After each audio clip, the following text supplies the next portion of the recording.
What's up, guys? My name is John Hawes, RNCCRN with NRSNG.com, where our goal is to give you the tools and the confidence that you need to succeed in nursing school, on the NCLEX, and in your life as a nurse. To help you succeed on this journey, we've created weekly cheat sheets that we send to you every single Friday. To sign up, head over to NRSNG.com/freebies. That's NRSNG.com/freebies. And every single Friday, we'll send you a cheat sheet on pediatrics, OB, med-surg, mental health, ICU, critical care, every single aspect of nursing care to help you succeed. That's NRSNG.com/freebies. All right, now let's roll into the show. What's up, guys? Welcome to the podcast. We're going to be talking about how communication relates to time management. So in the previous one, I talked about communication between the nurse and the nursing assistant, or the nurse and the nurse. But for this episode, I want to talk more about the nurse-physician communication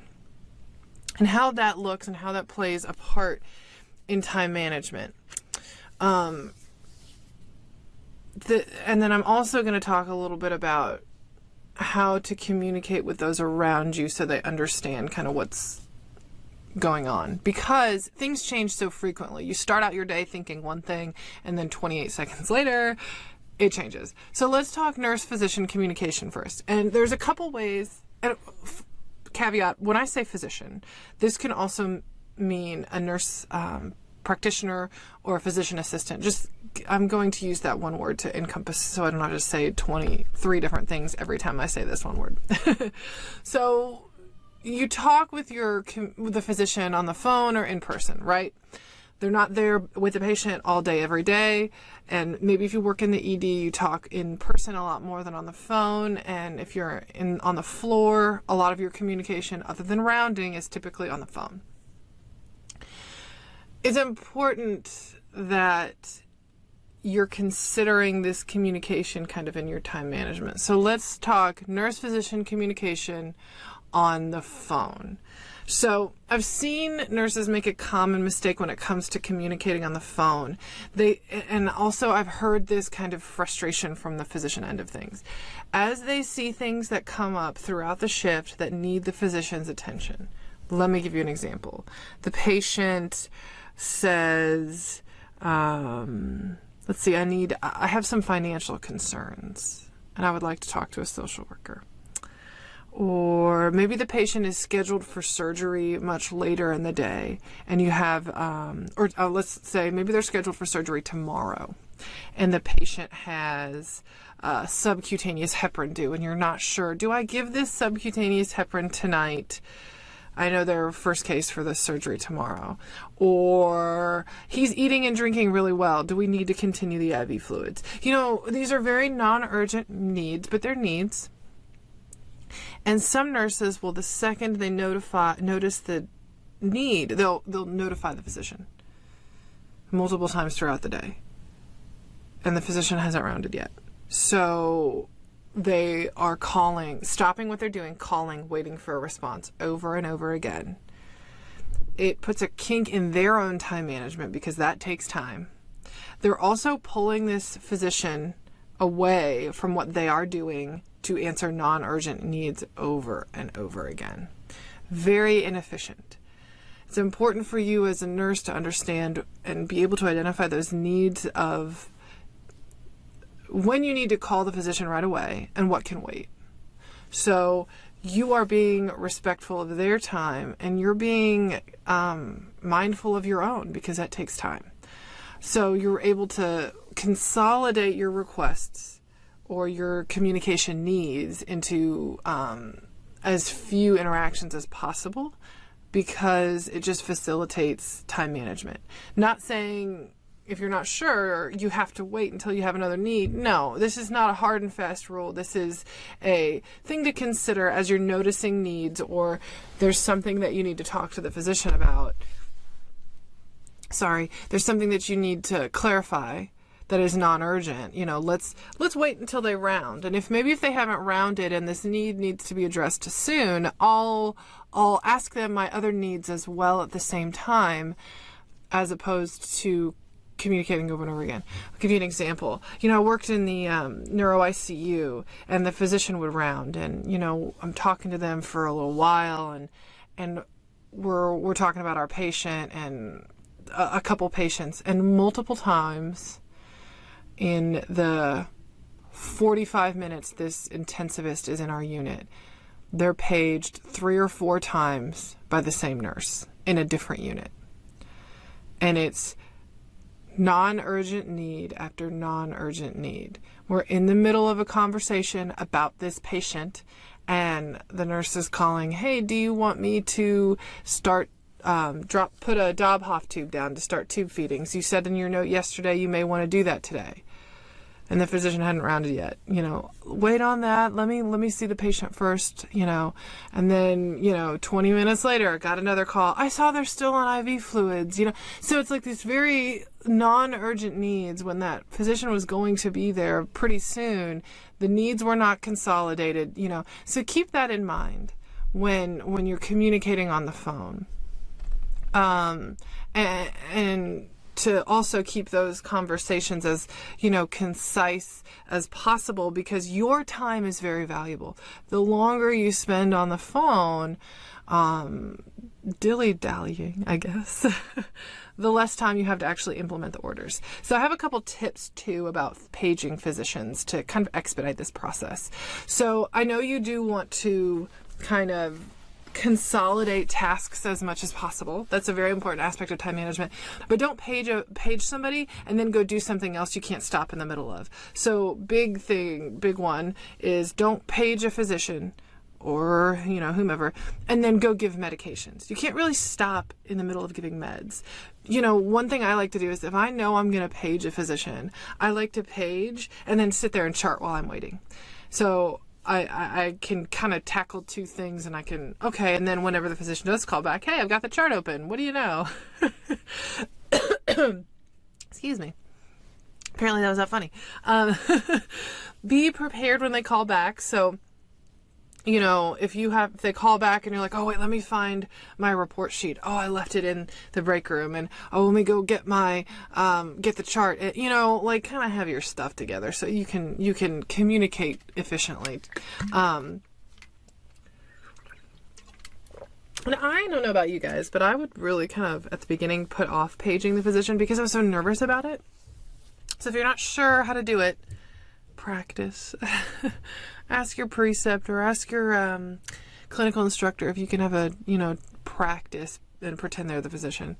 Kind of anticipate questions that they may have. So if you're calling them about increased preventricular contractions, maybe be ready to answer what their latest electrolyte panel was and what their ins and outs are.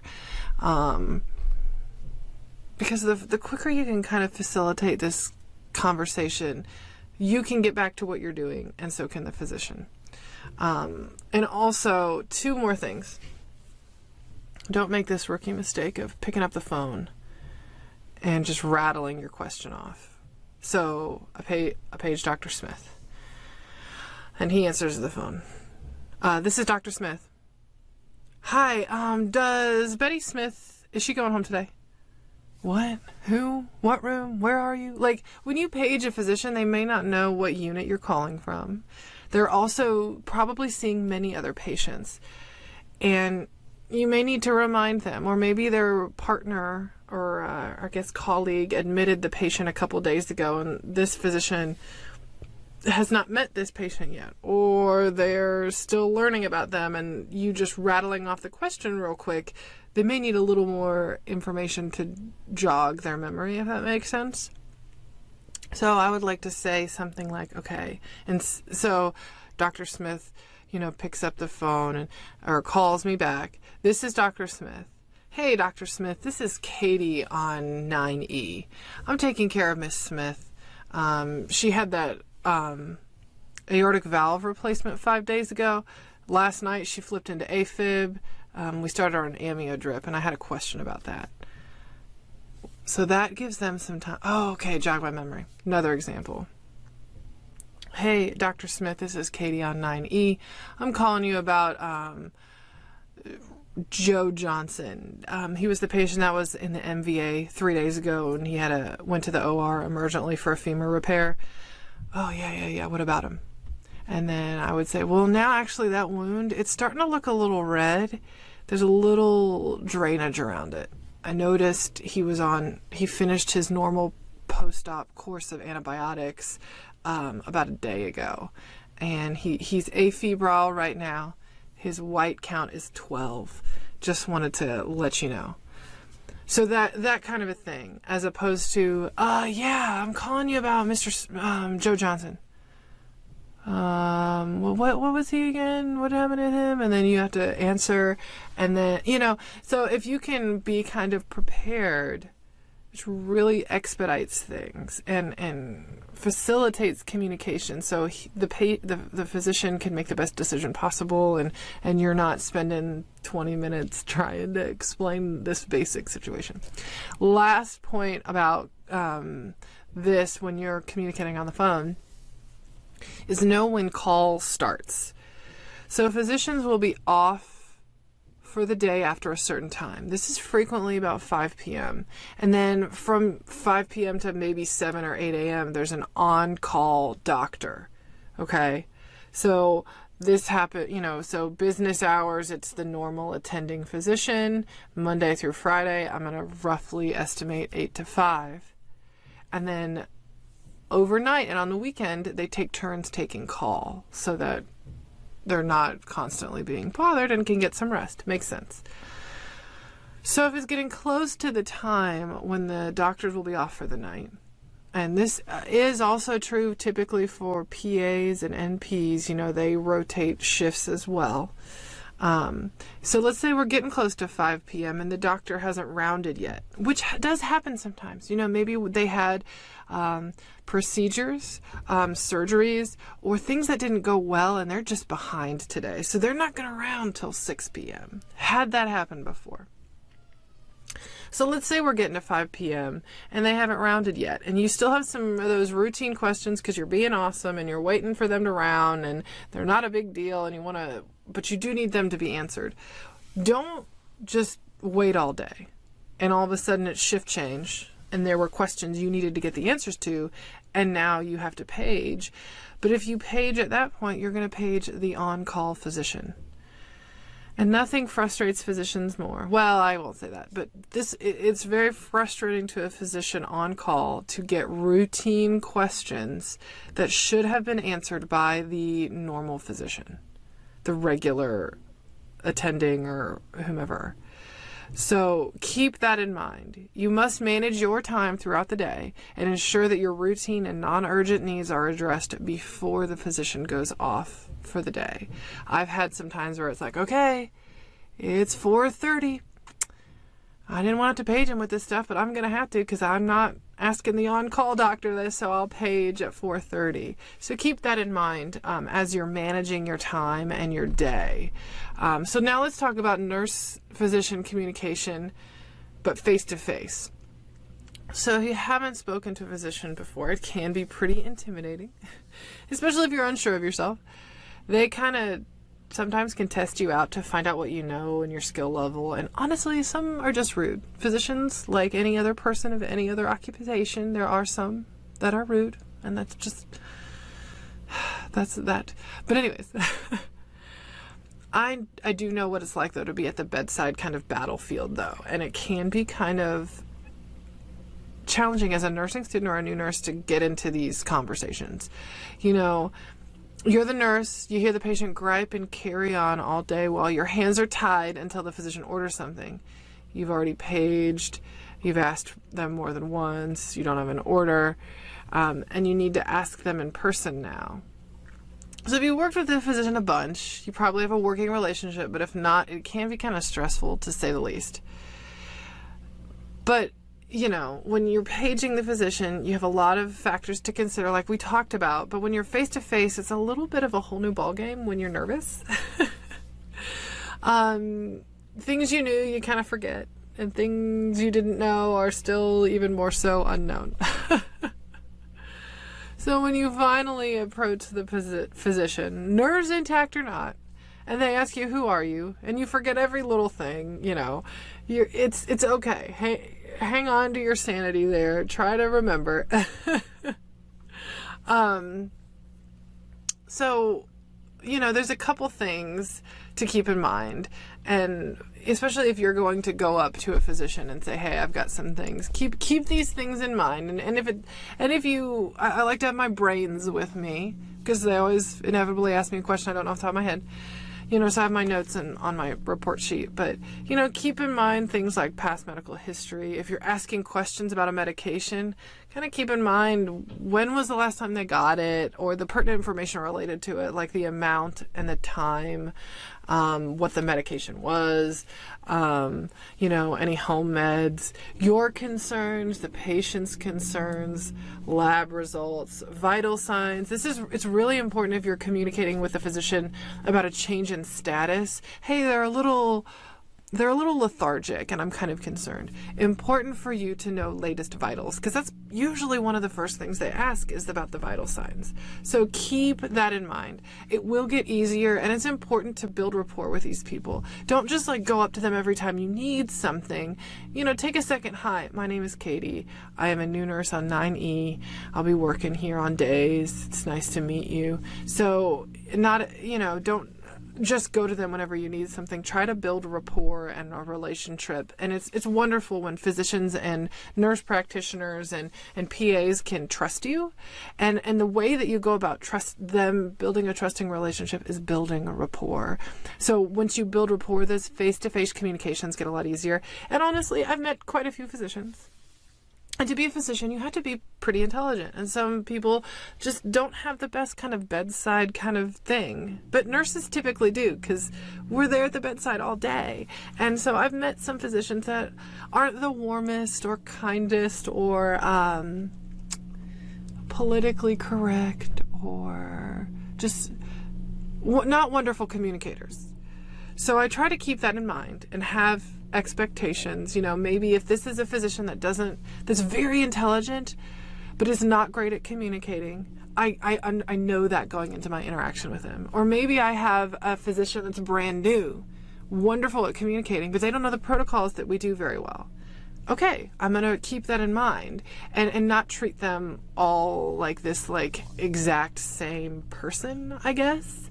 Everybody has, even nurses, we all have our flaws and things we're strengths that are good, that we're good at, and things we're not so great at. Same thing with physicians. And I think it's important to consider that when we're communicating, because sometimes people aren't as warm as we would like them to be. And I think our default is to assume it's something wrong with us, but frequently something else is going on, and it's usually not a personal attacks. If it is, hopefully that's the exception and not the rule, and you're able to go up the chain of command appropriately. But there have been physicians I've seen, nurses kind of get bent out of shape about, but then although that's the way that physician acts all the time, and they're not singling this person out as someone they don't want to get to know. They're just not someone that likes to make small talk, and they're not someone that's gonna, participate in this big group discussion or, something like that. So keep that in mind. It's kind of challenging, but it will get easier. And there's also one big thing too about communication that I want to make sure I communicate. Not everybody knows and can sense your sense of urgency. So let's say you're working with a patient and, oh, hey, they don't look so great. I want to get a new set of vitals. And I'm going to go call the physician. Let me delegate to my CNA to get a new set of vitals while I call the physician so we can kind of, expedite this process.